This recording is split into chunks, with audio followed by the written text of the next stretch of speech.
여러분 안녕하십니까? 오늘은 1월 14일 월요일입니다. 제이슨의 세상을 본다. 그 11번째 이야기를 시작하겠습니다. 오늘 주제는 남중국해에서 미중 간의 군사적 긴장이 높아가는 가운데 미국이 B-2 스텔스 폭격기를 하와이에 전진 배치한 것과 관련해서 그 배경과 의미를 다뤄보겠습니다. 먼저 미 해군 참모총장의 방중 관련 사항입니다. 리차드슨 미 해군 참모총장이 1월 13일부터 16일까지 중국을 방문해서 선진룽 중국 해군 사령관 등과 회담을 가질 예정입니다. 미 해군 참모총장의 중국 방문은 2016년 7월 이래 2년 6개월 만에 이루어지는 것입니다. 리차드슨 참모총장은 중국 방문에 앞서 발표한 성명을 통해서 갈등을 빚고 있는 때야말로 리스크를 줄이고 잘못된 판단을 내리지 않도록 상호 간의 정례적 의견 교환이 대단히 중요하다라고 강조했습니다. 최근 남중국해에서 벌어지고 있는 중국과 미국 간의 군사적 긴장을 염두에 둔 이야기입니다. 남중국해는 연간 5조 3천억 달러의 물류가 이동하는 해상 교역의 중심지입니다. 그런데 중국은 남중국해 한 복판에 위치한 파라셀 군도와 스프래틀리 군도 등지에서 12해리 약 22km 이내 영유권을 주장하고 있습니다. 미국을 비롯한 국제사회는 국제법에 따라서 이 해역을 중국의 영해로 인정하지 않고 있습니다.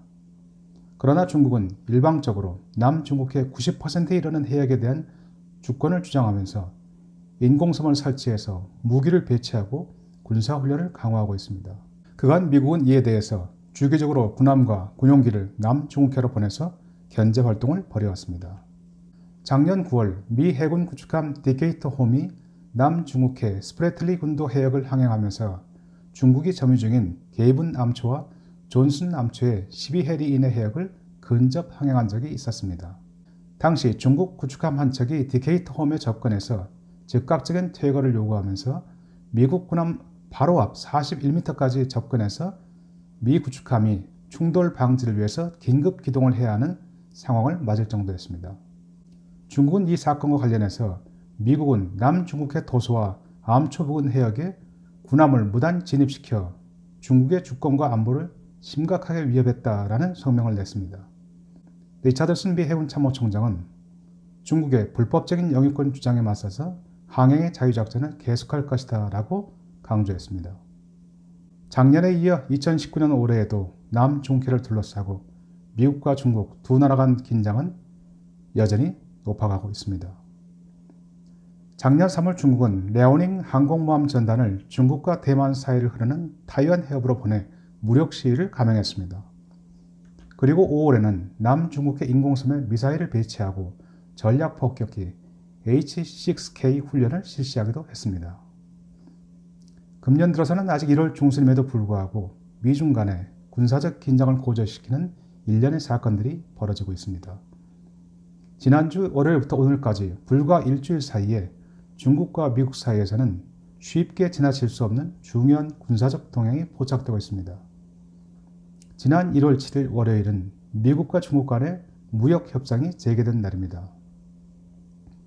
바로 이날 맥 캠벨함이 남중국해 파라셀 군도 주변의 12해리 이내에서 또다시 항행의 자유작전을 전개했습니다. 중국 외교부 대변인은 미 측의 도발 행위 중단을 다시 한번 촉구하고 나섰습니다. 그리고 사흘 뒤인 1월 10일 중국 관영방송은 중국은 미 군함의 남중국 항해에 따른 대응 활동으로 중거리 미사일 둥펑-26, DF-26을 중국 북서부 고원 및 사막 지역으로 이동 배치시켰다라고 보도했습니다. 사정거리 4,500km의 둥펑-26은 미국의 앤더슨 공군기지가 있는 미국령 괌을 공격할 수 있어서 소위 괌 킬러라고도 불리는 미사일입니다.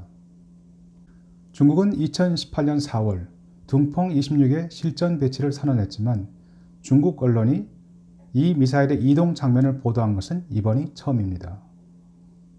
중국이 둥펑-26을 중국 북부 내륙 지역으로 이동 배치한 것은 발사 단계에서 느린 속도 때문에 인공위성 등 미국의 감시 자산에 쉽게 포착이 되고 초기 단계에 요격될 가능성을 막기 위한 조치입니다. 둥펑-26은 사정거리가 4,500km에 달하기 때문에 중국 내륙 깊숙한 곳에서 발사해도 괌을 비롯해서 남중국해의 지상 목표 및 해상의 중형 및 대형 함정을 충분히 타격할 수 있는 막강한 무기입니다. 게다가 재래식 탄두 및 핵탄두 장착이 모두 가능한 전략 무기입니다. 소위 항공모함 킬러로 불리는 둥펑 21과 함께 미국의 해상 전력에 대항하는 핵심 미사일로 꼽힙니다. 현재 미국은 중국의 둥펑 26 미사일과 같은 중거리 미사일을 보유하고 있지 않습니다. 미국은 1987년 러시아와 체결한 중거리 핵전략조약 INF에 따라서 사정거리가 500km에서 5,500km인 지상 발사형 중거리 탄도 및 순항 미사일을 모두 폐기했습니다. 트럼프 대통령은 뒤늦게 이러한 미국의 취약점을 인식하고 작년 9월 미국의 INF 조약 파기 가능성을 언급한 바 있습니다. 중국은 작년 4월 둥펑 26을 로켓군 미상여단에 실전 배치했습니다. 그러자 미국은 작년 8월 미 본토 미주리주 화이트맨 공군기지에 조둔 중인 세대의 B-2 폭격기와 200명의 병력을 처음으로 하와이 히캄 기지에 파견해서 훈련을 실시하는 것으로 맞섰습니다. 중국의 남중국해에 대한 위협을 결코 좌시하지 않겠다는 경고입니다. 여기서 잠시 미국의 태평양 지역에서의 B-2 폭격기 운용 역사를 알아보겠습니다. 미 공군은 2014년부터 컴퓨터를 이용한 시뮬레이션을 통해서 괌을 떠난 B-2기가 하와이와 알래스카 훈련장에 폭탄을 떨어뜨리는 가상 폭격 훈련을 실시했습니다. 그러다가 북한의 핵 미사일 위협이 최고도로 고조됨에 따라서 2017년엔 괌에 B-2기를 순환 배치하기 시작했습니다. 이들 괌에 배치된 B-2기들은 시뮬레이션 훈련이 아니라 6,000km 떨어진 하와이까지 직접 날아가서 모의 폭탄을 투하하는 실전 훈련을 실시했습니다. 그러나 괌이 아닌 미 본토에서 B-2 폭격기가 직접 하와이로 날아가서 훈련에 참여한 것은 작년 8월이 최초였습니다. 작년 8월 15일부터 9월 27일까지 6주간 세대의 B-2기는 지상 최강의 스텔스 전투기로 꼽히는 F-22 랩터의 호위를 받으며 하와이에서 가상 적의 촘촘한 방공망을 뚫고 적진 깊숙이 침투해서 목표물에 폭탄을 투하하는 합동훈련을 실시했습니다. 심지어는 실전과 최대한 유사한 상황을 가정해서 핫핏 재구비 훈련까지 실시했습니다. 핫핏, HOT, PIT, 핫핏은 조종사가 기체에서 내리지 않고 엔진을 끄지 않은 채로 그대로 주유를 하는 방식으로 항공기의 지상 체류 시간을 가급적 줄여서 출격 횟수를 최대한 확보할 수 있습니다. 다시 2019년 1월로 돌아오겠습니다.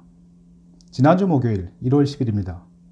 중국 언론이 둥펑 26의 중국 내륙 지역으로 이동 사실을 보도한 바로 다음날 미 전략사령부는 B-2 전략 폭격기의 하와이 훈련 계획을 발표했습니다. 작년 8월과 9월에 걸친 훈련 이후 불과 100일 만에 다시 하와이에서 실시하는 훈련입니다. 이번에도 세대의 B-2 스텔스 전략 폭격기와 조종사, 정비사 등 200명의 인력이 미주리주 화이트맨 공군기지를 떠나서 하와이 기지로 배치됩니다. 미국이 작년 8월부터 하와이에서 본격적으로 B-2와 F-22 간의 합동훈련을 실시하는 것은 중국과의 무력 충돌을 염두에 둔 것입니다. 최악의 경우 괌 주둔 앤더슨 공군기지가 둥펑 26 미사일의 공격을 받아 제 역할을 하지 못하는 그러한 상황까지를 가정한 것입니다. 중국의 미사일 사정권 밖에 위치한 하와이를 본격적인 B-2 기지로 활용해서 중국 본토까지 날아가서 전략 목표를 타격하겠다는 결의를 의미합니다. 그리고 미국은 동맹국가 중국, 북한 등 적성국들에게 미국의 최첨단 핵폭격기가 1년 365일 하루 24시간 동안 지켜보고 있다는 메시지를 분명하게 전달하겠다는 입장입니다. 남중국해, 서태평양에서 중국의 위협을 더 이상 묵과하거나 물러서지 않고 이에는 이, 눈에는 눈으로 강력하게 대처하겠다는 결연한 의지를 내보이는 셈입니다.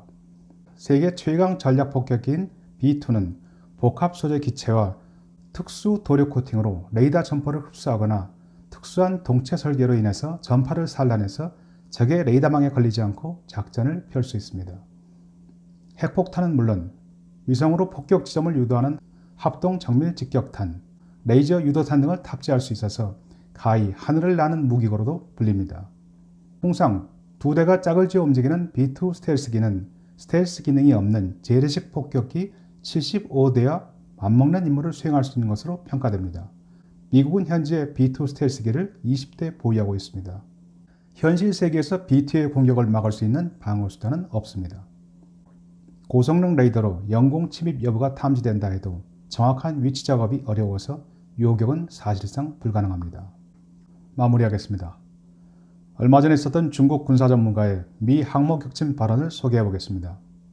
작년 12월 20일 중국 인민해방군 군사과학원의 세계군사연구부 부부장인 로이안 예비역 소장은 중국이 신형 미사일로 미국의 항공모함 2척을 격침시키면 1만 명의 병력이 사라진다.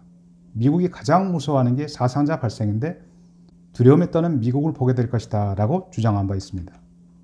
중국은 지금 한국과 일본의 생명선이나 다름없는 남중국해의 광범위한 해역에서 일방적 영유권을 주장하면서 인공섬에 대함 및 대공 무기를 설치하고 인접국을 위협하는 것은 물론 그간 태평양 내 최대 군사 세력으로 군림해온 미국에게까지 본격 도전하고 있습니다. 미국은 이러한 중국의 위협에 맞서 항행의 자유작전을 지속 확대해 나갈 계획입니다. 그리고 만에 하나 미국이나 동맹국이 중국의 군사적 공격을 받을 경우 하와이에 배치한 B2 전략 폭격기와 F-22 랩터를 동원해서 중국 본토를 포함한 공격 원점에 괴멸적 타격을 입힐 가능성도 점차 높아가고 있습니다. 중국은 아직 B2나 F-22와 같은 스텔스 폭격기나 전투기를 보유하고 있지 않습니다. 지금으로서는 가까운 장래에 비슷한 성능의 항공기를 개발할 가능성도 없습니다.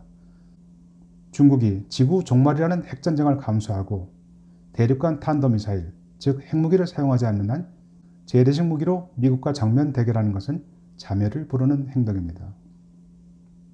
미국인들은 만일 중국이 미 항모 2척을 격침시키는 날 미국은 중국 자체를 침몰시키겠다라는 의지를 다지고 있습니다.